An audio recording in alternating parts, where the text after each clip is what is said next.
Good morning, folks. This is Mr. Dan coming to you from the Landscape Design Classroom, and today I'm going to talk to you about selecting vegetables for your home garden.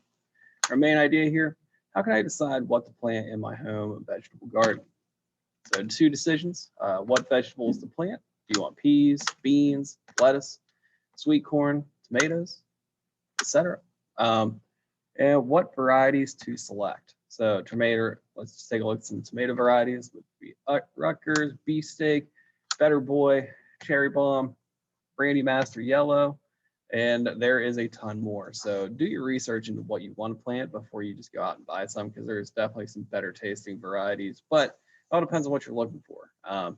Typically heirloom seeds are fantastic because you can keep those for multiple years without really reducing the potency of that seed, and you'll see good growth. Plus, you'll see some cool colors within some of those as well. So, factors to consider: what vegetables my family likes, how hard it is to grow, what crops do well in your area, how long it takes to reach maturity, what will grow well on your soil, and the amount of space available.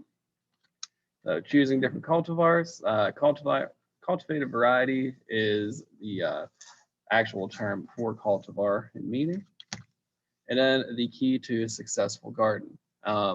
Personally, I like different cultivars of cayenne peppers whenever I grow them, especially if you can get a really hot one like a Carolina Reaper or Ghost Pepper.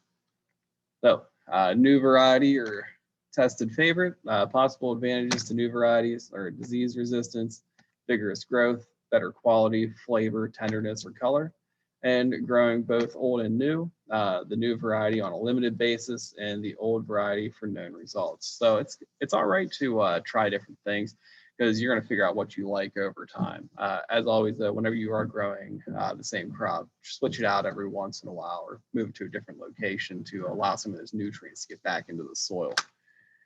So open-pollinated varieties, these are seeds produced naturally, breed true when self-pollinated or pollinated by another plant of the same variety.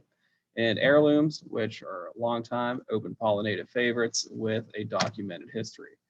Some hybrid varieties here, produced through careful selection and crossing of inbred lines, and carefully controlled to yield predictable results.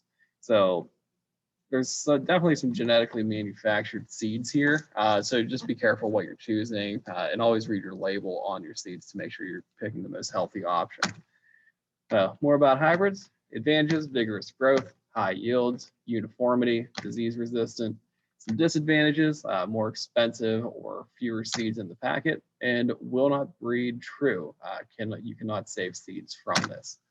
So finding information on different varieties, you can talk to your extension service. Ours in here in Pennsylvania is Penn State Extension. You can talk to a master gardener, also do an online search. I know there is a million different websites that you can use for researching seeds, so just make sure it's a valid source. And then seed catalogs and seed company websites. Some other things to consider: the space required and the time to maturity. One of our favorite things here to plant in Pennsylvania is corn. So always read your labels on those to ensure that you're putting down the right amount of fertilizers.